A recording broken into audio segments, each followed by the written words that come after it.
Hi friends, welcome back to the channel Relocate with Kaya. I am Kaya and I provide online support via coaching and consulting with individuals, families, and employees moving abroad.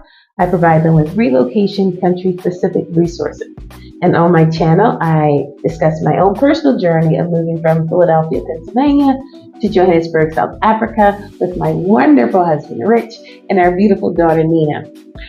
So today we want to have a conversation about why we think that in the year 2024, Americans should consider an exodus, either in the year 2024 or at least preparing in the year of 2024 to move abroad.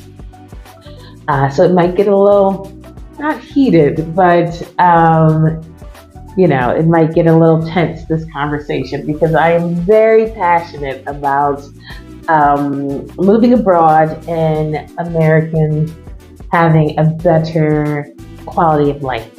So I made a list, of course, and the first thing on the list is the cost of living. So I am going to let Rich speak to the cost of living differences between not even just South Africa, but just outside of America in general, and how much further the American dollar can go outside of America.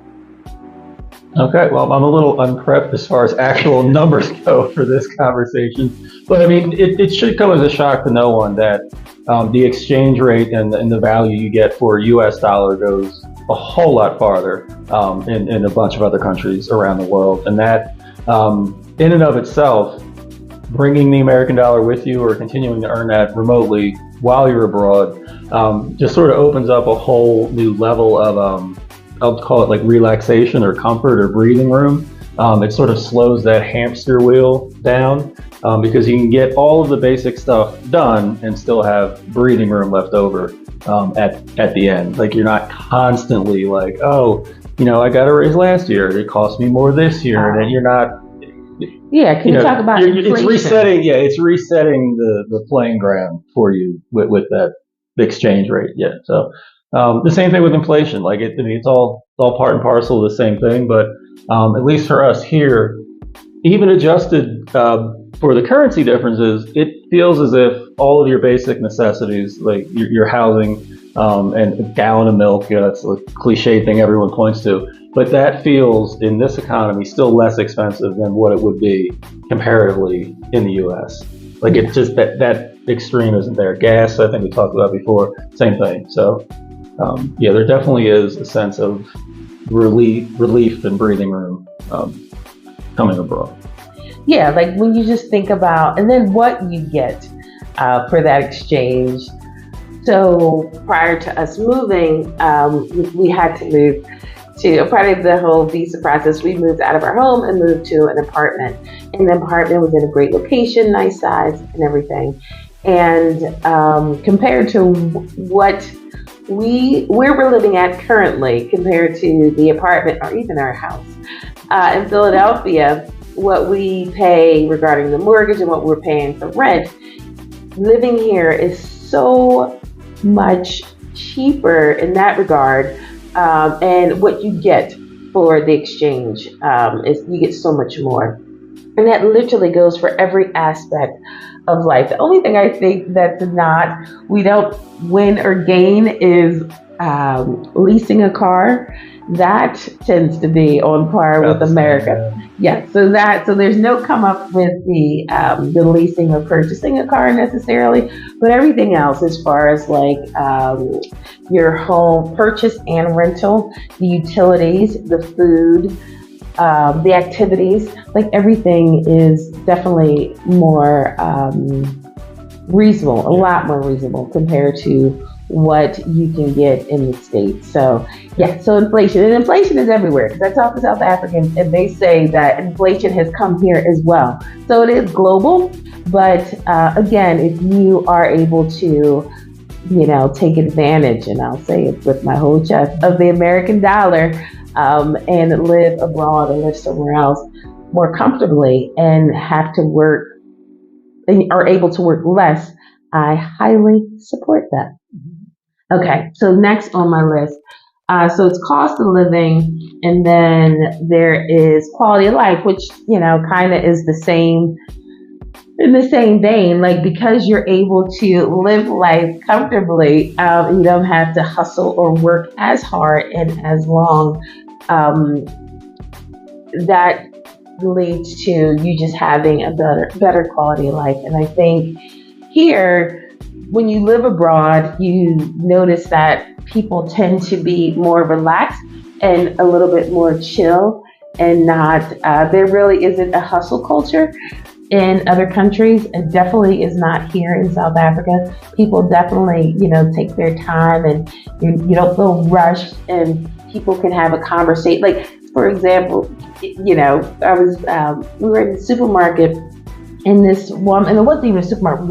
We were at a store, and this woman had rang up most of her items, but then she like walked away and came back, and I was sitting there patiently waiting, and the person behind the counter, she's like, oh, the woman said, oh, well, you can go ahead. And the guy behind the counter was like, well, no, because I rang up your stuff, so you need to pay.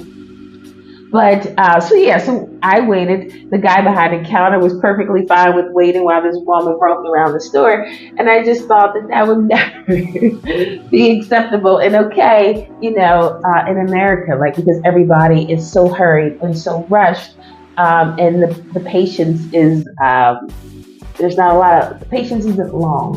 So I think that because everybody moves at a different pace and value things a little differently abroad, that makes the quality of life so much better, because you kind of take that on. Like, I just want to be chill and not stressed, and I wasn't. Like, I was perfectly fine with this woman, roaming around the store. I didn't have anywhere to go, but it was kind of just nowhere to be, at a specific time, so it was fine. But I'm just always amazed by how, just when you interact with people that provide customer service, just how you never feel rushed or inconvenienced, when they help you. So that, I think, so you kind of want to take on the attitudes of the people wherever you decide to go.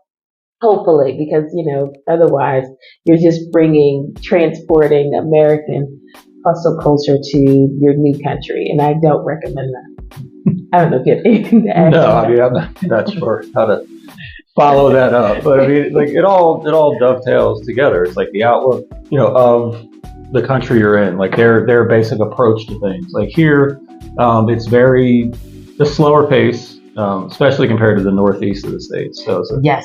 slower pace and more relaxed. They're family first. The holiday season, everyone, primarily the country, had like 6 weeks off, completely unheard of back home. Mm-hmm. You take a week off, sometimes yeah. people look at you funny, like, or 2 Yes. weeks, go, Phil, that. Yeah. But like these, as a country, it's like, hey, 6 weeks. It is what it Yeah. is. We'll be back. Like, That's right. everyone will survive. It will all be fine. Like, so. Yeah, the country is still standing after Yeah, holiday yeah. break. No, I don't know how I forgot, but yeah. So around the holidays, the South Africans take That's 60. That's right. They take 6 weeks off, and essentially the schools close, and like I think it's these Most municipal businesses buildings. and stuff like that. Yeah, people go out of town, people go back home. So it's definitely it's a little quieter, but yeah, it's so. And I was telling someone, oh, Nina's teacher yesterday. I was saying, I think because you get 6 weeks off as opposed, and this is just for the holidays. So throughout the year, there's also a ton of other holidays that South Africans have off. I said, but in the States, like 2 weeks is max. Like that's what you're getting. You're going to be happy. And I think because downtime is valued so much, usually abroad, that it also has an impact on the way people behave and respond and feel like they're not overworked and they're not, like it's just, I think that lends itself to people just having a different energy. And it's really nice. Like it's going to take Rich and I a while to get acclimated to it, but I think all these things kind of tie in together. Yeah, like work isn't the focus. Oh, so you'll know what someone's interests are. They'll ask a bunch of questions about you or whatever. Like unless you ask them directly, like, what do you do? That's Never not going to be comes up. something they're like, hi, I'm so and so, and I'm blah de blah at X, Y, and Z company. Like it's not. Yeah, it's not a What? part of the Yeah. normal conversation. Yeah, no, and it's funny. I also think that interacting with other, Americans that live here, that doesn't come up in that Mhm. conversation either. Like, I can't tell you what half of these people do, and I'm completely fine with that.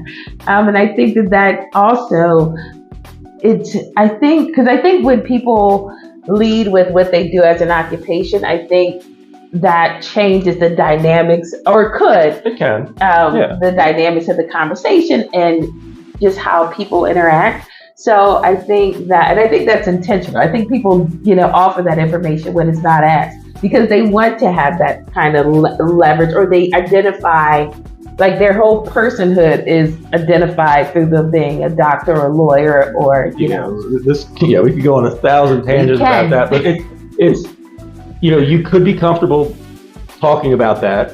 Might be uncomfortable broaching some other subject in a non-work setting. Mhm. So that could be work. And you spend so much time there. Right. That's so much of who you are, what you do. Right. Like you default to that. Yeah. So, No, I mean, unless you're saving someone's life, That's like right. I really don't want to hear about your presentation last week. That's that right. sort of That's stuff. Like, right. That is true. Yes.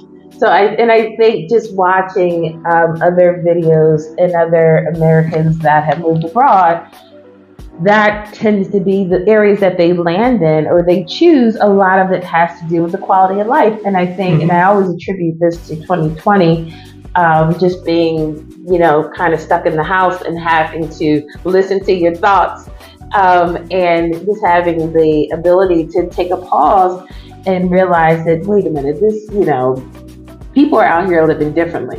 And, I think that Americans, because it's, we've been told that, there's no place better, just the thought that people do things differently in another country and the country is still thriving, and the people that live there don't have to also work so hard and the country is still sustaining itself. I don't think that as an American, at least I know that, speaking for myself, I didn't even think that was a thing. I just thought this is just what you do. Like you just work, work, work, work, work, and then you try to make it to retirement, and then you got a few years of retirement, and then you're dead. So I think so. Yeah. So I say all that to say is that I think the quality of life in other countries is a different, and I dare say better quality of life outside of America should definitely be probably the number one reason to do it. Yeah, and like just beating the drum about work. It's like 2020 did give everyone an opportunity to reflect and to slow down and stop, and that led to a lot of social awakenings. Like folks are out, and yes. But that was short-lived because people got distracted again. And the whole working from home thing, it started off, companies were like, never work, it won't work, to, hey, you guys are more productive than you've ever been before. We're going to keep this going. That's right. And then it shifted to like, oh, you got to get back in the office for this corporate culture, camaraderie, and connecting. Right. It doesn't matter. The employee's happiness, life, productivity, work-life balance, none of that matters. The country woke up to like, hey, we're going to lose a buttload, and that's an actual term, not financial, but yes, they're going to lose a buttload of money on commercial real estate. That is the only reason that everyone's getting schlepped back into these hybrid, like part-time in office. That's why the remote thing is going the way of the dodo bird. Only because they have these buildings and they need you to use them, and that's it. So like there was an opportunity for positive change for the work culture and stuff like that. But they're like, no, we're going to save a buck or keep a buck or chase a buck. Right. Right. Yeah, the powers that they decided, we're going to bring them back in. So that quality of life definitely ranks up there as being one of the most important reasons we think that you should vamonos America in 2024, or at least start preparing. Next on my list, which is peace of mind. I feel like, peace of mind and politics are the last two things on the list. And I think for me, I would flip those because the politics right now in America are so toxic and intense and volatile, being outside of that gives me so much peace. And I don't know if joy is the word, but peace, like just not being immersed in the day to day of, things that are happening there. I wake up and I'm just thankful. And I think, and I did a whole separate video why I'm so thankful for being in South Africa, but I can't reiterate it because as time goes on and as people start revving up for the 2024 election, the more intense and unstable and uncertain it feels.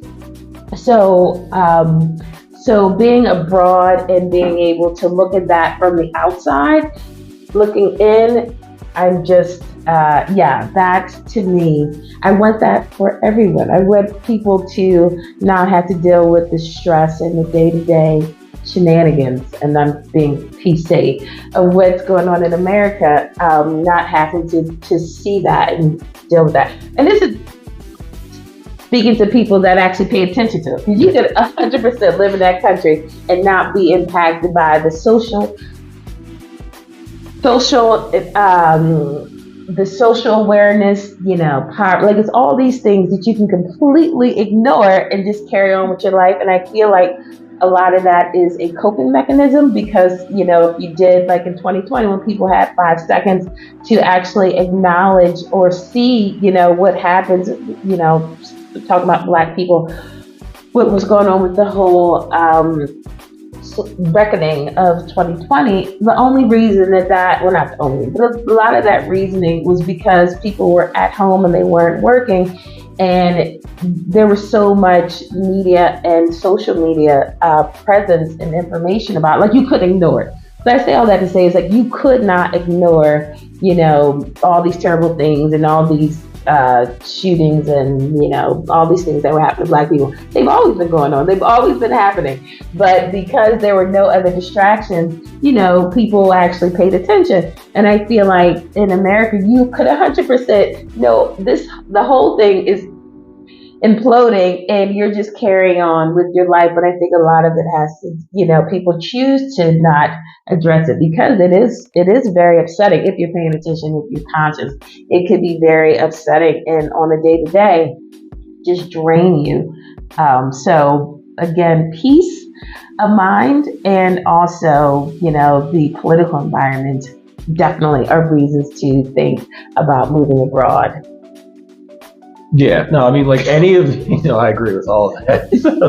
No, but it's like any of the stressors, and it all sort of dovetails. Like money, can be a stressor. Like you're out working so hard, like you don't have time to pay attention to this other stuff. It's also, a stressor in a political environment. Like whatever would bring you more peace or peace of mind. Like we talked before about like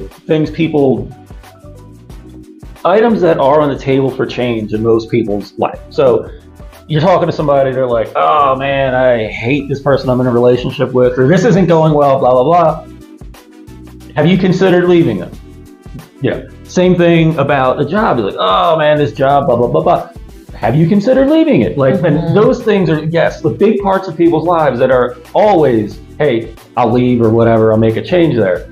For a number of reasons, moving is not often, at least for us, considered like, hey, how about you change your environment? How about you move somewhere else, experience something else? A lot of people have various reasons they don't move. I think we talked about that before, but like, it's just weird that like this huge aspect of your life is just that change or that potential change is just not even on the table. Yeah. Right. So I know like I had a lot of stuff I was wrestling with moving over here, and things I felt bad about, good about, guilty about, all that kind of stuff. So not to get too personal, like, look, you're not promised anything. Tomorrow may or may not ever come. Like, hey, you want to work till you're in your late 60s and then enjoy whatever's left, like, great.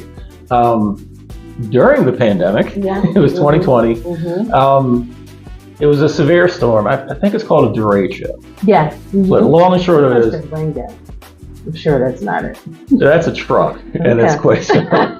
So apparently it's a really small, intense, high wind, thunderstorm environment.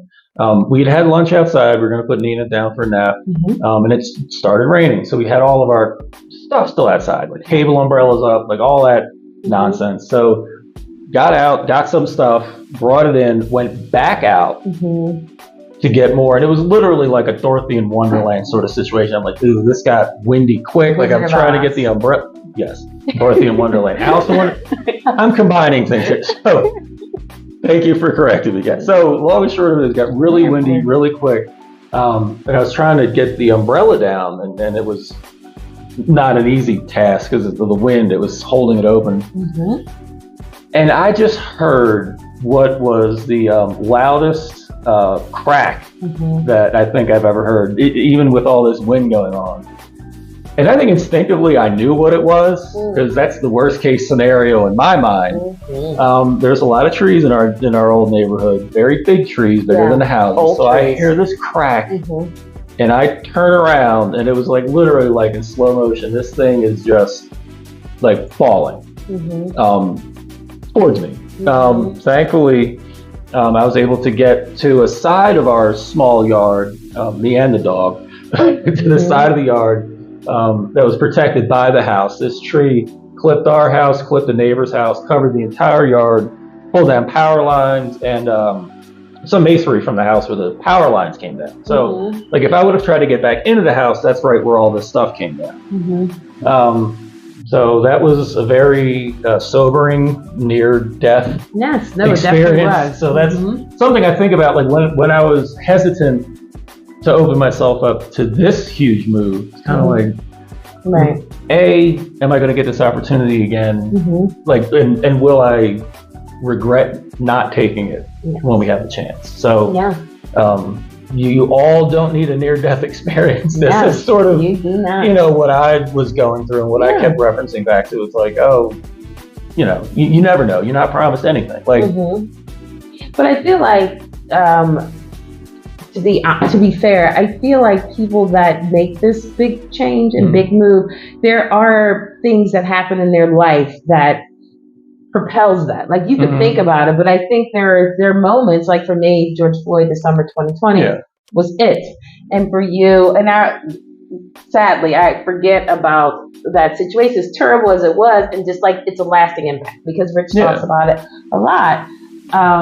So it doesn't have to be a life-changing event. It does not have to be a social movement, but it definitely, I feel like if you just, had a minute like we did in 2020 and just think, like, can I do this? And how will my life change if I took this chance? And also, what do I have to lose? Like, it's not like, it doesn't have to be a permanent move.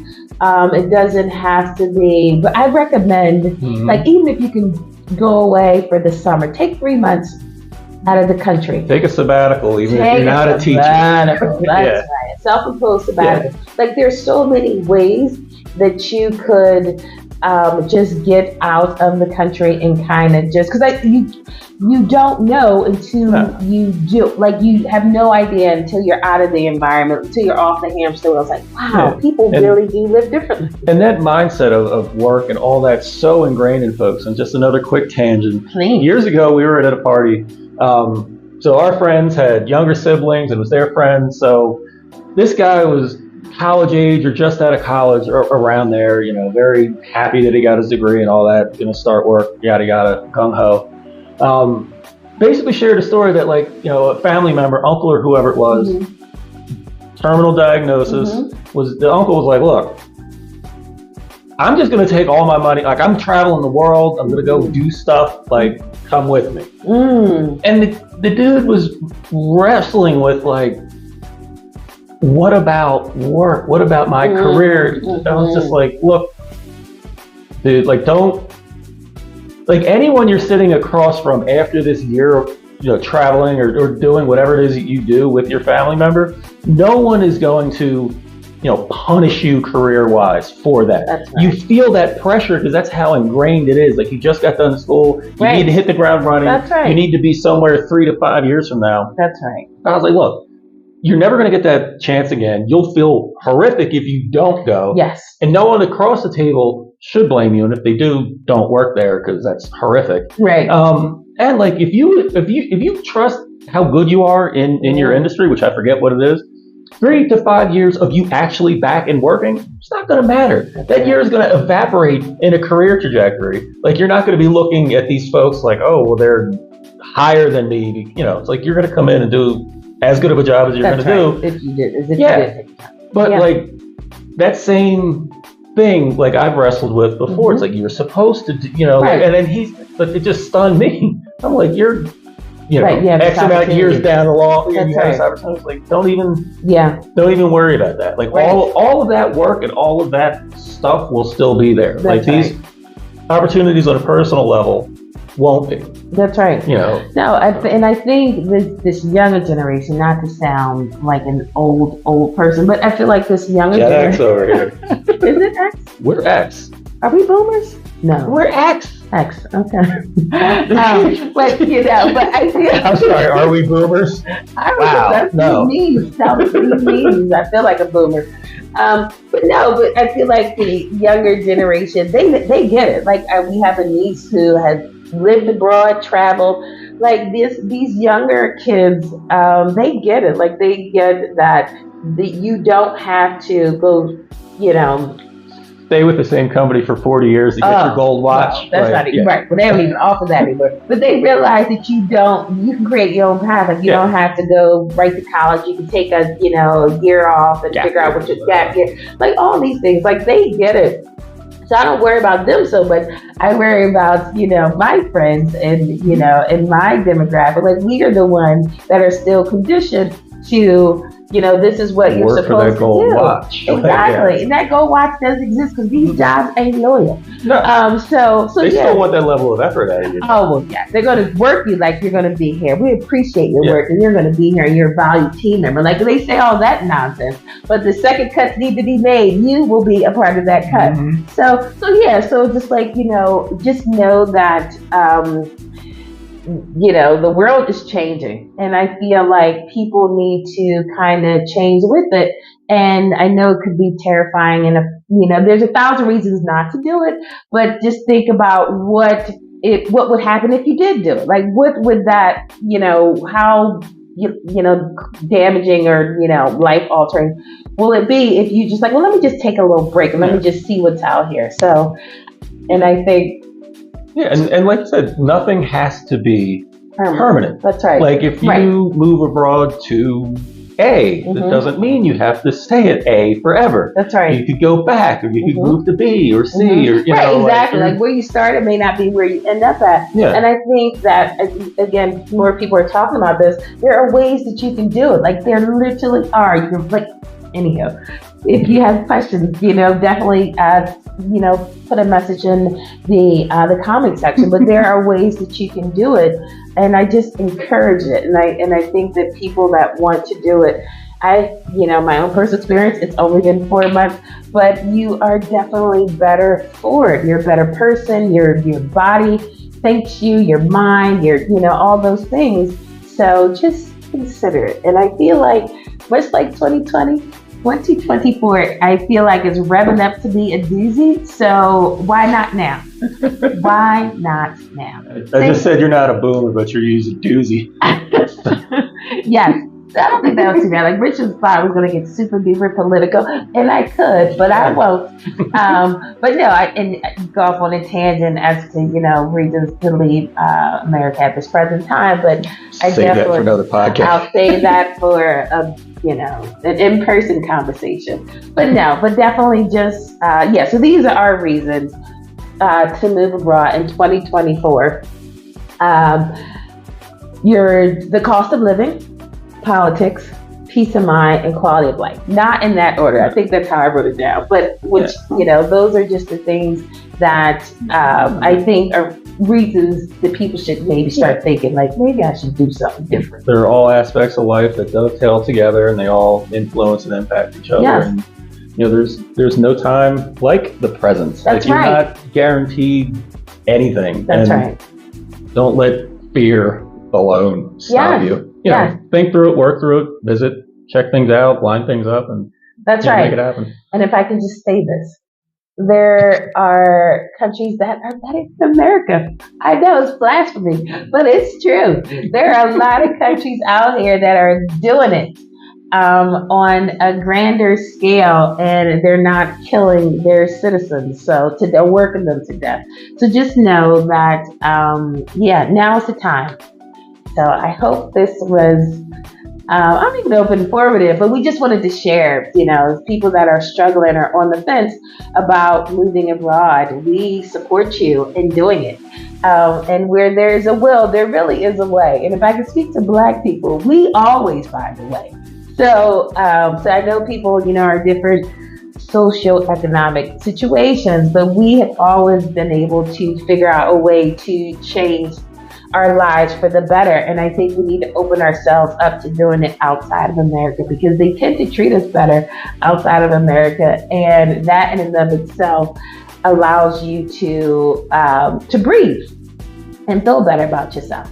So thanks for watching. And yeah, we'll see you guys next week. Talk to you later. Bye.